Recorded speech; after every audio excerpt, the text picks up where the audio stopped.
Example 11, ठीक है, जो एन का यूज करके जो भी सम्स करने थे वो हो गए, ठीक है, टेक्स्ट बुक के। अब एस एन का यूज करके जो सम्स करने हैं वो इंपॉर्टेंट सम्स हम लोग आज स्टार्ट करते हैं, कल तक फिनिश हो जाएगा ये, ठीक है। देखो क्या बोल रहे हैं, ठीक है, find the sum of first 22 terms of an arithmetic progression. जो करने जैसा होगा वही करेंगे, ठीक है। Find the sum of first 22 terms of an, ये सब कुछ दे दिया है हमें, अरिथमेटिक प्रोग्रेशन दिया है, उसके ऊपर से ए और डी दोनों मिल जाएंगे। n इज इक्वल टू 22 दिया है, एस एन वाले फॉर्मूला में रखोगे वैल्यूज और सिंप्लीफाई करोगे, सीधा सीधा आंसर आ जाएगा, ठीक है। तो उसमें ज्यादा कोई कॉम्प्लिकेशंस है नहीं। उसके बाद वाला एग्जांपल इंपॉर्टेंट है, देखो एग्जांपल 12।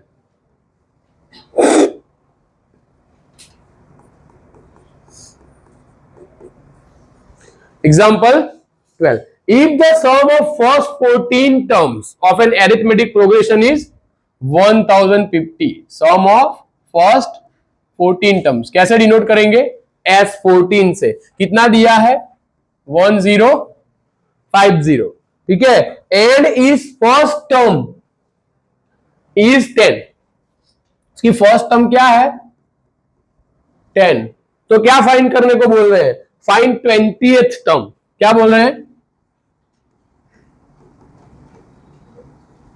20th टर्म क्या करो, इसकी फाइंड करो, ठीक है। क्या दिया है, फिर से सम ऑफ फर्स्ट 14 टर्म्स, पहली 14 टर्म्स का सम दिया है, ठीक है। उसके बाद फर्स्ट टर्म दी है, कितनी दी है 10, और क्या बोल रहे हैं 20th टर्म क्या कर दो, फाइंड कर दो, ठीक है। कंप्लीट, समझ में आया। अब देखो क्या करना है। सबसे पहले तो एक चीज है, ठीक है, कि भाई सबसे पहले एसएन का फॉर्मूला रखेंगे, ठीक है, और डी लाने का ट्राई करेंगे हम, क्योंकि कोई भी अरिथमेटिक प्रोग्रेशन की किसी भी नंबर की टर्म फाइंड करने के लिए ए और डी चाहिए। क्यों, क्योंकि फॉर्मूला क्या है एन का, n is equal to a plus n minus 1 into d. तो ये फर्स्ट टर्म चाहिए और डी चाहिए और एन भी चाहिए, लेकिन इस केस में एन है हमारे पास, एन इज इक्वल टू क्या है 20, ठीक है। तो इस केस में अभी एन की जरूरत नहीं है, ऑलरेडी एन अवेलेबल है, ठीक है। तो क्या करोगे अब, चलो देखते हैं आगे क्या होता है। सबसे पहले क्या करेंगे, s n is equal to n by 2, 2a plus n minus 1 into d, सही है। चलो तो क्या हो जाएगा, देखो S14 दिया है, तो 14 बाई 2, 2 ए भी दिया है हमें, कितना है भाई 10, प्लस 14 माइनस 1 क्या हो जाएगा 13, और डी हमें क्या करना है भाई, फाइंड करना है। कंप्लीट, यहां तक सबको समझ में आया। अच्छा, S14 की वैल्यू दी है, कितनी है 1050, ठीक है। 7 2 जा 14, डन। चलो 2 10 जा क्या हो जाएगा 20, और ये हो गया 13 डी, कंप्लीट। चलो 7 न्यूमरेटर में है, इस तरफ चला जाएगा तो कहां आ जाएगा, divide by 7 is equal to 20 plus 13 d. चलो कैंसलेशन करते हैं, ठीक है। क्या हो जाएगा 15 7 जा 105 ना, 7 7 कैंसल, लेकिन ये जो 0 है वो यहां आगे ऐड करना पड़ेगा, ठीक है। तो ये कुछ ऐसा हो जाएगा 150 मल्टीप्लाई बाय 7, और 7 7 क्या हो गया कैंसल हो गया। अब क्या बचा हमारे पास, तो कि भाई 150 20 प्लस 13 डी हो जाएगा, ठीक है। ये 20 को उठा के इस तरफ ले आओ, प्लस है तो क्या हो जाएगा, तो 150 माइनस 20 यानी 13 d, therefore 13 d is equal to क्या हो जाएगा 130, therefore d is equal to क्या हो जाएगा भाई 130 डिवाइड बाय 13, 13 10 जा,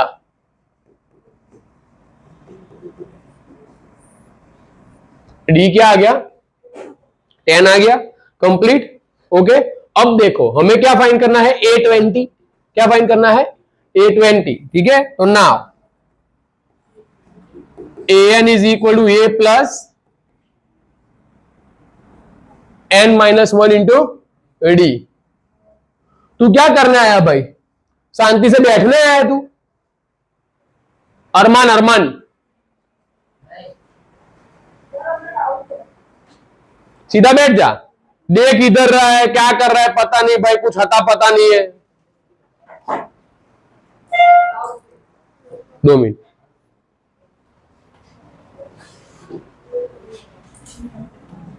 चलो ए क्या हो जाएगा? क्या दिया है? 10। चलो ए 20, ठीक है ना? तो ए इज इक्वल टू 10 दिया है, इसको ले लेते हैं 20 माइनस 1, और डी क्या है हमारे पास? 10, ठीक है? ये है 10। 20 में से 1 निकाल लो, कितने जाएंगे? 19, और ये क्या हो जाएगा? 10। तो 10, 19 10 जा 190, ये कितने हो जाएंगे भाई?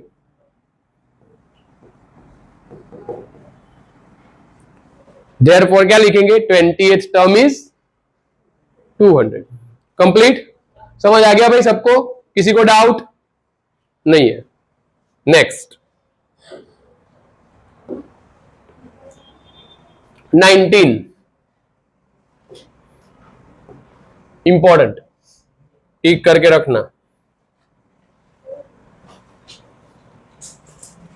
देखो क्या बोल रहे हैं।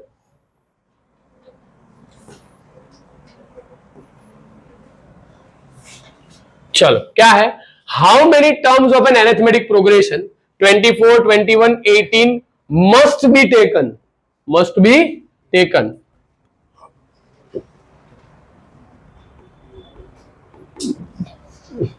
How many terms of an arithmetic progression must be taken so that their sum is 78? Arithmetic progression दिया है 24, उसके बाद क्या है? 21, उसके बाद क्या है? 18 एंड सो ऑन, ठीक है? कितनी टर्म्स लेनी पड़ेगी हमें अरिथमेटिक प्रोग्रेशन की? How many terms of an arithmetic progression must be taken? कितनी टर्म्स हमें क्या करनी पड़ेगी? लेनी पड़ेगी, जिससे उसका सम क्या हो जाए? 78। अरिथमेटिक प्रोग्रेशन की कितनी टर्म्स लेनी पड़ेगी जिससे इसका सम क्या हो जाए? 78। चलो a इज इक्वल टू क्या हो जाएगा? 24। d is equal to second term minus first term, यानी -3। Done, complete. जो जो चाहिए था वो है, सिर्फ n की वैल्यू क्या करनी है? फाइंड, ठीक है? तो क्या करेंगे?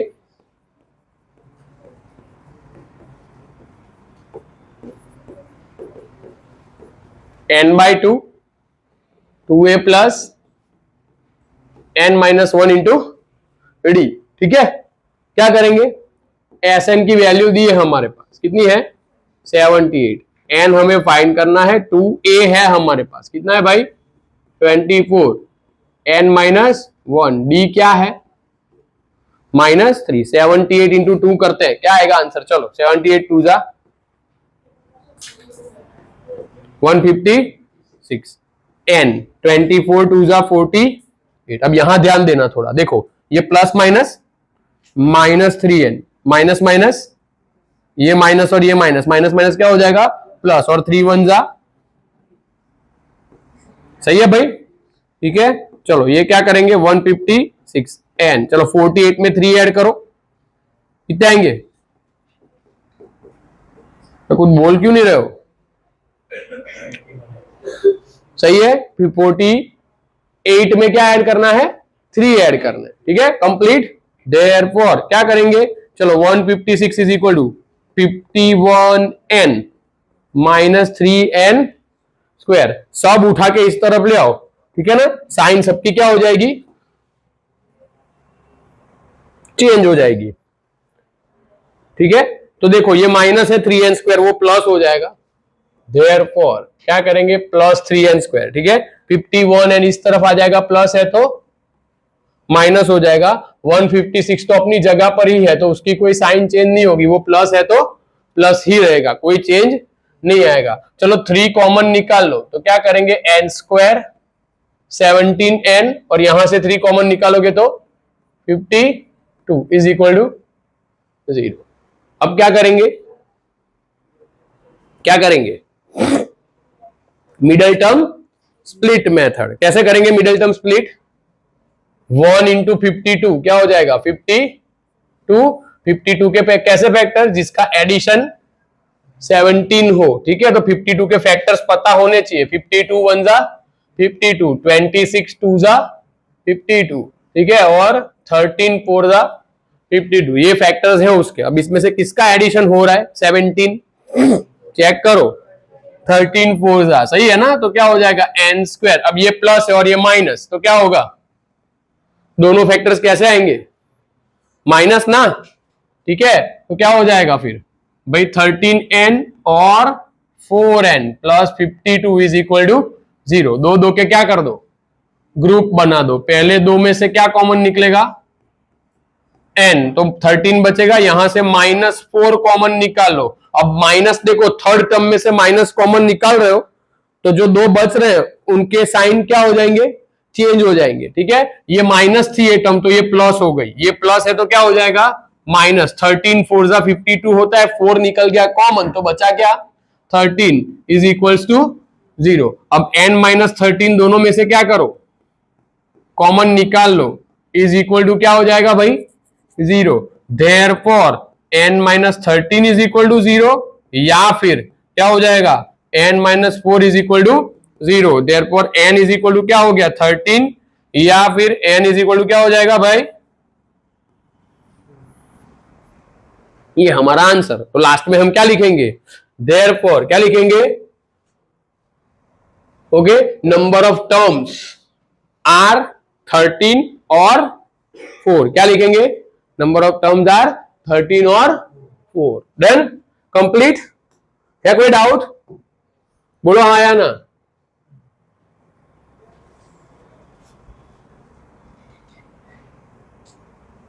नेक्स्ट, चलो 14 नंबर का खुद से करोगे, ठीक है, वो मैं नहीं करवाऊंगा, तुम लोगों को कोई डाउट हो तो मेरे को पूछ लेना, एकदम इजी है इसलिए बोल रहा हूं, ठीक है। कुछ ऐसा करने जैसा होता तो मैं पहले से ही बोल देता, ठीक है, कि मैं करवा रहा हूं। अच्छा ये देखो, find the sum of first 24 terms और the list of the number whose n term is given by an is equal to.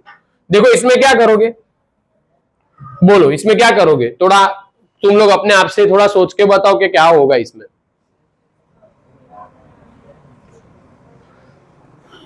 सबसे पहले एरिथमेटिक प्रोग्रेशन बनाना पड़ेगा, ठीक है ना।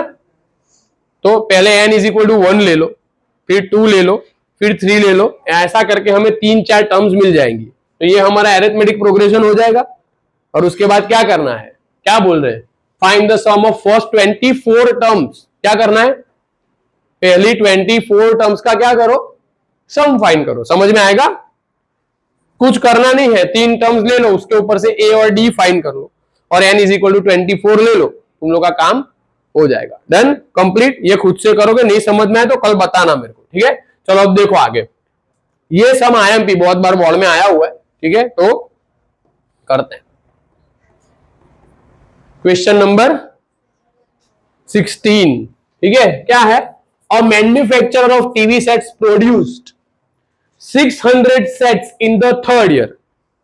कितने सेट्स बनाए उसने थर्ड ईयर में, यानी कि इस अरिथमेटिक प्रोग्रेशन की थर्ड टर्म क्या है 600। उसके बाद 700 sets in the seventh year. इस अरिथमेटिक प्रोग्रेशन की सेवंथ टर्म क्या है 700, ठीक है।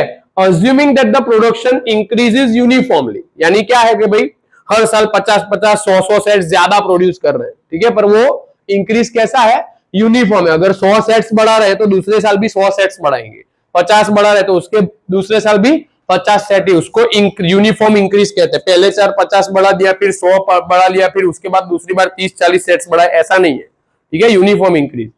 Okay, assuming that the production increase uniformly by a fixed number every year, the production in the first year, find the production in the first year। तो actual में क्या find करने को बोल रहे हैं, A1 that is equal to A that is equal to how much, then उसके बाद the production in the 10th year क्या फाइंड करने को बोल रहे हैं,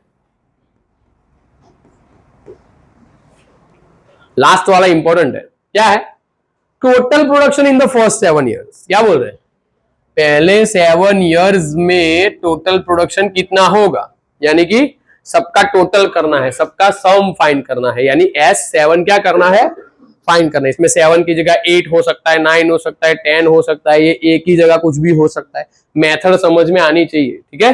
चलो देखो अब क्या करेंगे बोलो। देखो तुम लोग को फाइंड क्या करना है, सबसे पहले तो ये, उसके बाद ये, ठीक है। अच्छा, कोई भी अरिथमेटिक प्रोग्रेशन की nth टर्म फाइंड करनी हो तो क्या क्या चाहिए, ए और डी, दो चीजें चाहिए, ठीक है। एन भी चाहिए वैसे तो, लेकिन इस केस में हमारे पास एन है वैसे तो।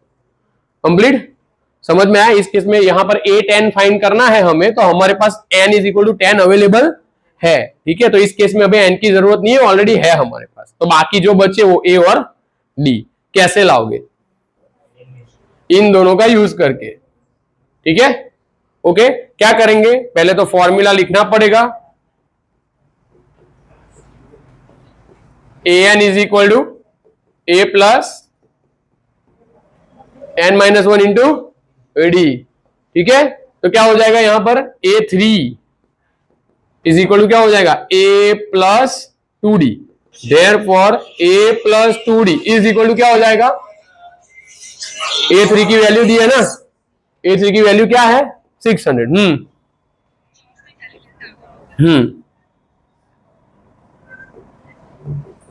A7 इज इक्वल टू क्या है, A प्लस 6D, सही है ना। तो अब A प्लस 6D की भी वैल्यू है हमारे पास, कितनी है भाई,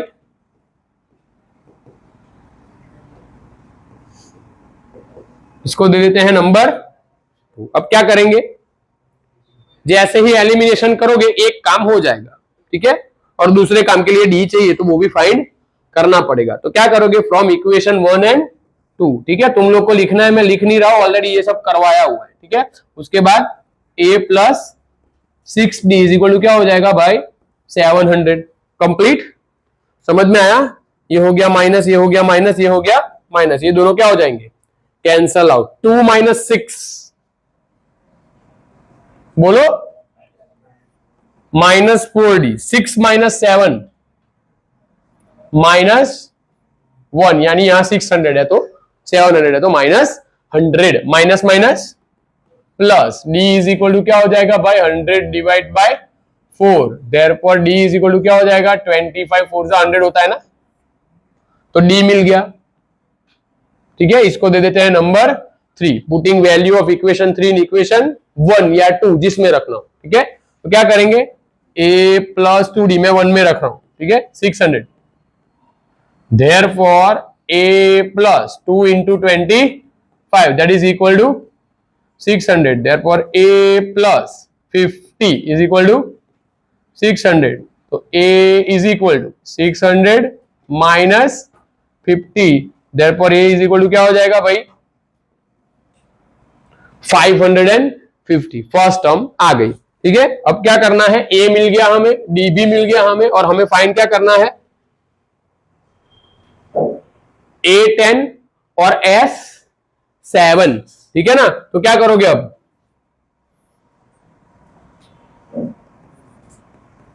A10 is equal to A plus 9d। चलो A क्या है 550 और ये 9 इंटू डी क्या है 25, ठीक है। तो ये क्या हो जाएगा 550, 25 9 जा 225, तो 775, ये हमारा क्या हो गया A10। अब क्या फाइंड करना है हमें, S7, तो क्या हो जाएगा, यानी Sn इज इक्वल टू क्या हो जाएगा भाई n by 2, 2a plus n minus 1 into d, therefore क्या लिखेंगे,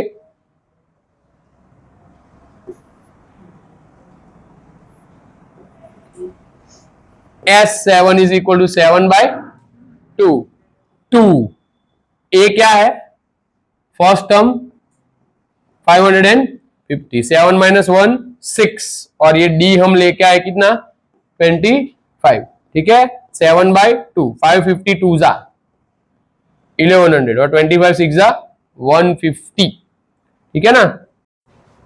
175 और 42, 4375 आंसर आ रहा है, चेक करो, है बोलो हाँ या ना, ये हमारा क्या हो गया S7। ठीक है, अब देखो ये पूछा है तो पहले से लिखना पड़ेगा। क्या लिखेंगे 10th टर्म, या फिर क्या लिखेंगे production in the 10th year, production in the, otherwise क्या जो भी पूछा है means production in the 10th year क्या आएगा 775, production in the first year क्या आएगा 550, और टोटल प्रोडक्शन इन 7 इयर्स क्या आएगा 4325। डन, समझ में आया? ओके, मींस के ये फाइंड किया तो उसके नीचे उसका आंसर वर्ड्स में लिख दो, ये फाइंड किया तो उसके नीचे उसका आंसर वर्ड्स में लिख दो। Done, complete. बेटा स्टॉप कर दे, जो नीचे स्टॉप वाला बटन होगा व्हाइट कलर